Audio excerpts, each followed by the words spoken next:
Since time immemorial, India has always witnessed the birth of great sages, saints, and unwavering devotees, torchbearers of truth and seekers of the ultimate. Among all, Sri Guru Adi Shankaracharya stands as a towering spiritual genius who not only revived Sanatan Dharma but also illuminated the path of devotion and wisdom with equal brilliance.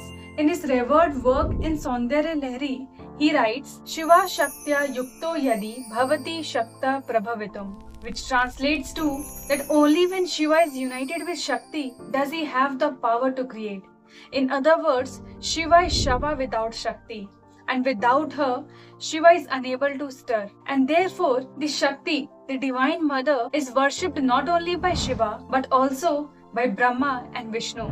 And this is not a metaphor, it's a metaphysics. Shakti, the feminine energy, is not any accessory to masculine energy. She is the operational power behind creation, dissolution, and preservation. Now, what does this mean for us? It means that Devi worship, far from being secondary and symbolic, is the direct path to the source of existence. Yet, a question always lingers in one's heart that why is it that some people feel so much connected to Devi that they even speak of seeing her in their dream, sensing her presence, or feeling a surge of energy in the moment of stillness, while the other, with sincere efforts, do not feel anything. So, with all these questions in mind, let's watch the entire video.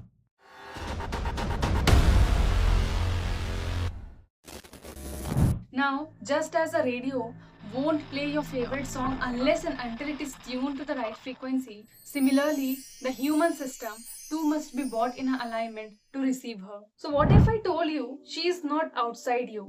She is mirror. And every time you enter your temple full of dust, full of anxiety, full of expectation, you look into her and see fog.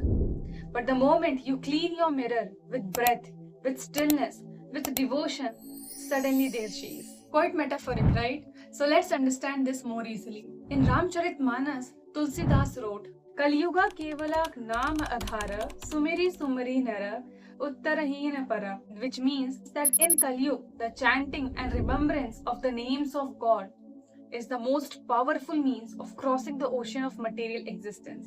And not only this, Lalita Sahasranama says, Nama Parayana Prita, she who is pleased by the chanting of her names. Now, different scriptures might be there referring to different deities, but the actual point of focus is Nama, recitation of name of the divine, has been given great importance. And that is what I am trying to say is that the best way to get connected to Devi is by chanting her name. Those 33 names that we call as Devi Stuti. Reciting 33 names of Devi, where each name speaks about her quality, is a key to imbibing Devi's form.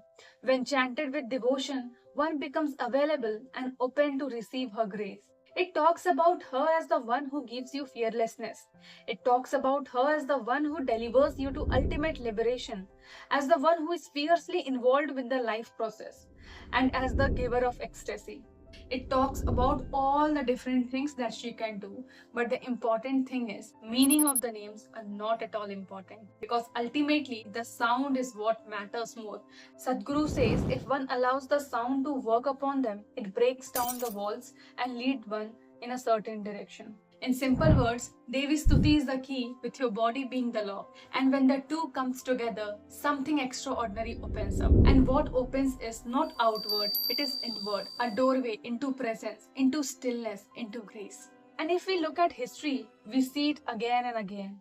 Mirabai, who sang for Krishna not with desire, but with total abandon. Akka Mahadevi, who refused even food so her body would remain in anguish of longing for Shiva. Mata Anusuya, who with sheer devotion transformed gods into children and cradled them as a mother. These were not the women trying to impress the world, but they were dissolving into the source by their devotion. And you and I might not have the intensity of Akka Mahadevi or the poetic madness of Mirabai, but we have our voice, we have our longing, and the most importantly, we have stuti. As Sadhguru often reminds us, you don't need belief to enter consecrated space, you only need openness. And that is why consecrated spaces like Linga Bhairavi are being made accessible, not just in India, but now also in Triple I in Tennessee, USA. where Bhairavi consecration is going to happen from 9 to 13. Because everyone deserves an entry point into grace. If there is even a small tear or tremor in your being when you utter Bhairavi, don't resist it. Start with her names, start where you are, and watch what begins to unfold within you. Because in this era, devotion is the ultimate technology, and in the absence of clarity, repetition is the most powerful tuning mechanism. Let the names of the Devi become the breath of the day. And when the breath and the name merge, you don't find her. You discover that she is always present. She was never apart. So finally closing the video, if you are initiated to Devi Sadhana, do regular with your Stuti practice. And with this, if this video added some meaning to your life, some meaning to your sadhana, do not forget to give it a like, share, subscribe. And up to next, stay safe, healthy, happy, and namaskaram.